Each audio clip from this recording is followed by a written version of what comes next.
Bonjour à toutes et à tous, j'espère que vous allez bien. On se retrouve pour le brief du samedi 15 novembre, il est 11h30. Aujourd'hui, on va parler donc des news économiques, du ratio long and short, du funding, open interest, des liquidations. On regardera ce que font les whales en finissant par l'analyse technique de Bitcoin. Mais avant ça, on va regarder donc ce qui s'est passé hier. On a eu un dump comme prévu donc dans la zone que j'annonçais. J'annonçais cette zone-ci, donc la zone des 95 132 à 95 723. On est allé un petit peu plus bas quand même.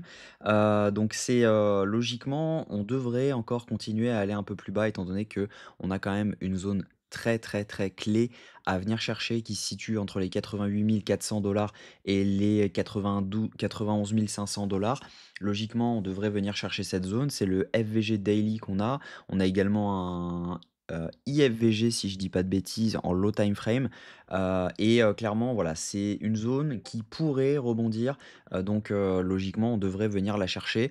Je doute qu'on rebondisse maintenant, étant donné les datas, et cetera. Vous verrez qu'il y a pas quand même pas mal de longues qui s'ouvrent. Là, le rebond qu'on a fait, c'est simplement un rebond de la zone OTE de tout le mouvement haussier. Quand on regarde et qu'on trace donc un plus bas qui était le 7 avril 2025 au plus haut qui était le 6 octobre 2025, on voit clairement que bah voilà, on rebond parfaitement sur la zone OTE et logiquement on devrait venir la travailler encore un petit peu. On peut aisément venir chercher les 89 900 qui seraient les 50% de ce FVG.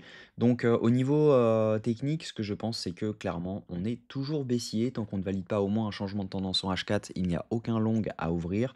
Je préfère rentrer plus tard que trop tôt, tout simplement. Donc si jamais je vois un changement de tendance ici en H4, je me poserai la question de savoir si jamais c'est intéressant d'ouvrir du long pour derrière pouvoir viser un peu plus haut. Mais pour l'instant, c'est du short qu'il faut prioriser, étant donné que bah, on n'a vraiment rien pour rebondir, même si on a tapé la zone OTE. Au niveau news économique, la semaine prochaine, on va être servi. On va avoir la minute de la Fed à 20h mercredi. On aura également l'indice manufacturier de la Fed de Philadelphie à 14h30 jeudi.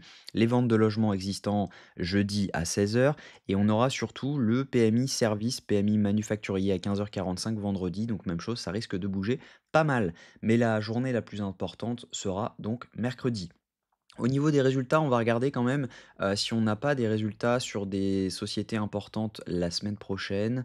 On va regarder ça tout de suite. On a Nvidia mercredi, donc après, donc juste après la fermeture des marchés. Donc faites attention, on risque de vraiment bouger beaucoup suite à cette news.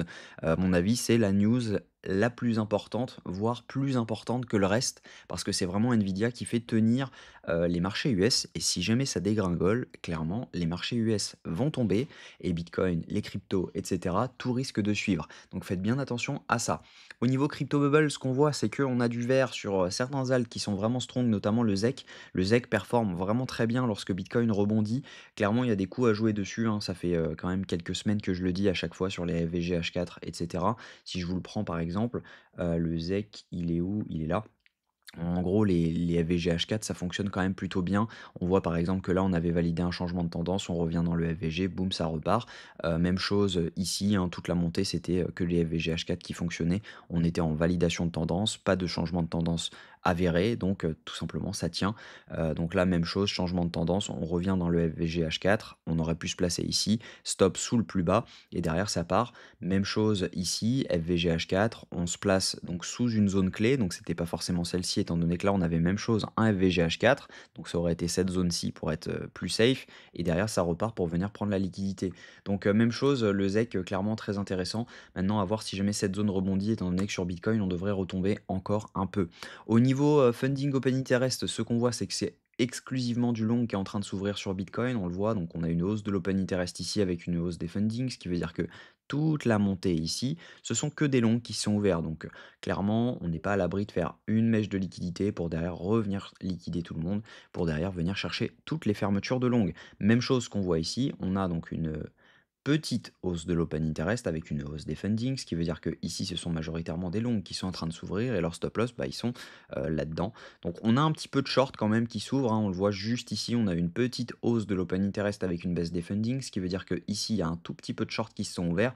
Donc pourquoi pas venir chercher les liquidités qui sont juste au-dessus, pourquoi pas venir chercher donc les 97 500 et derrière pouvoir retomber pour venir chercher la zone clé dont je vous ai parlé qui est les 89 000 $. Au niveau liquidation, ce qu'on voit donc c'est qu'on a des clusters de liquidités à venir prendre jusqu'aux 98 000 donc ça pourrait être intéressant de faire un vrai pump pour derrière venir dump, mais faites attention parce que ça donnerait quand même un changement de tendance H4. Logiquement, si on vient chercher les 98 000 je vais reprendre ça. Si jamais on latéralise et qu'on vient chercher les 98 000 ça nous donnerait quand même quelque chose comme ceci. Donc on pourrait potentiellement valider un changement de tendance et derrière on pourrait repasser haussier. Donc il faudra faire attention à ce piège. Donc il faudrait le faire assez rapidement, voire sur cette mèche-ci pour venir ensuite retomber. Au niveau liquidation, on a quand même beaucoup plus de liquidation au sud que au nord. Clairement, si jamais je mets ça, on voit clairement que bah, la plupart des liquidations sont vraiment au sud par rapport à ce qu'on a, au nord. Donc il faut faire attention à ça. Si jamais je me mets sur 3 jours, même chose, c'est, plus de liquidation, ici à court terme. Par contre sur 3 jours, on a vraiment beaucoup de shorts qui sont rentrés et donc le mouvement haussier pourrait être vraiment important et c'est pour ça qu'il ne faudra pas le manquer. Je pense qu'on n'est pas à l'abri de venir chercher donc les 88 000 comme je vous disais, pour derrière venir liquider jusqu'aux 110 000 et ça serait vraiment intéressant de pouvoir rentrer et de se positionner là-dessus.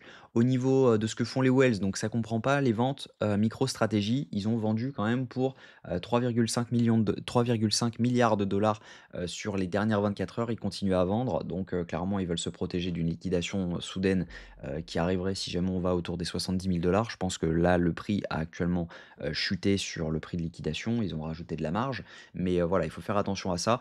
Les datas de Wells ne comprennent pas donc les ventes MicroStrategy parce qu'ils vendent tout simplement sur soit en OTC, soit tout simplement ils bougent sur des wallets et on ne sait pas exactement ce qu'ils font avec. Donc clairement, voilà, à mon avis, on pourrait voir des ventes, de Wells incessamment sous peu, étant donné qu'on arrive quand même sur des zones qui sont clés, mais on n'y est pas encore. On a également break, la trendline en H4, c'est plus du daily, mais en H4 elle est plus visible. Donc la trend qu'on avait, depuis ici, donc depuis le 5 août, on avait à chaque fois rebondi sur cette zone et là actuellement, bah, on voit qu'on avait cherché à rebondir juste avant pour ne pas la break et on voit qu'on la break et on la reteste également. Donc clairement, voilà, logiquement, on devrait potentiellement revenir chercher la zone des 97 500 à 98 684, voire revenir simplement reprendre la liquidité qu'on avait juste ici, hein. On peut très bien retester les 98 158 et derrière retomber. Donc ce qui serait intéressant, c'est de faire quelque chose où on vient chercher les 98 000 et derrière on retombe complètement, venir prendre les 89 000 on met un dernier coup de massue au marché et derrière on peut poser potentiellement un bottom dans lequel on revient prendre toutes les liquidités pour derrière pouvoir repartir complètement à la baisse. C'est ce qu'on appelle un dead cat bounce et clairement, bah, c'est le rebond du chat mort. Quand vous jetez un chat, du 50e étage, il va rebondir avant de s'exploser. Bah, c'est un peu la même chose sur, c'est imagé, de façon trash, mais voilà, c'est exactement cette image-là que veut dire cette expression et on pourrait très bien avoir ce genre de mouvement suite à ce dump. Mais logiquement, voilà, là, logiquement, le bull market est terminé sur Bitcoin. On pourrait potentiellement avoir une mini alt season si jamais on revient chercher des plus hauts après avoir pris les 89 000 On pourrait vraiment venir chercher donc des plus hauts du style 108 000, 110 000. Mais je doute sérieusement qu'on revienne faire un ATH. Pourquoi pas venir chercher les 117 000 mais il faudra vraiment, vraiment beaucoup d'acheteurs. Et à mon avis, c'est plutôt dans cette zone-ci. Si je montre par exemple la zone OTE de tout le mouvement, donc je vais pouvoir retirer celle-ci ou je vais l'étendre. Mais voilà, si on vient chercher cette zone, ça nous donnerait par exemple les 112 500 et derrière on aurait un rejet pour venir chercher beaucoup plus bas, notamment les 74 000 On a quand même un OB Daily, FVG Daily, FVG H4. Donc clairement, cette zone-ci, on l'avait front run quand on est allé à 74 000 parce qu'on n'avait pas forcément de pression vendeuse comme on a aujourd'hui. Et là, bah, c'est le cas. Donc on pourrait très bien venir chercher cette zone par la suite. Mais voilà, dans un premier temps, on devrait venir chercher les 90 000 En revanche, si jamais on valide, donc comme je vous le disais, un changement de tendance haussier en H4, bah clairement, ce sera potentiellement le moment de tenter un long, puisqu'on sait que la plupart des liquidations quand même se situent à la hausse. Et donc voilà, ce sera un bon moment pour se placer, en tout cas pour le tenter avec 1% de risque, bien sûr. sûr, pas forcément all-in. Mais voilà, si on vient chercher les 90 000 $, en tout cas, je pense que ça vaudra le coup de se placer un petit peu en spot pour acheter, pour potentiellement prendre un plus 10, plus 15% assez facilement. Donc voilà, j'espère que cette vidéo vous a plu. Si c'est le cas, je vous invite à vous abonner, à liker et à commenter ce que vous en pensez. Qu'est-ce que vous pensez du marché? Est-ce que vous pensez qu'on va tomber ou rebondir maintenant? Ça m'intéresse. En tout cas, je vous souhaite une bonne journée. On se retrouve demain à la même heure. Prenez soin de vous.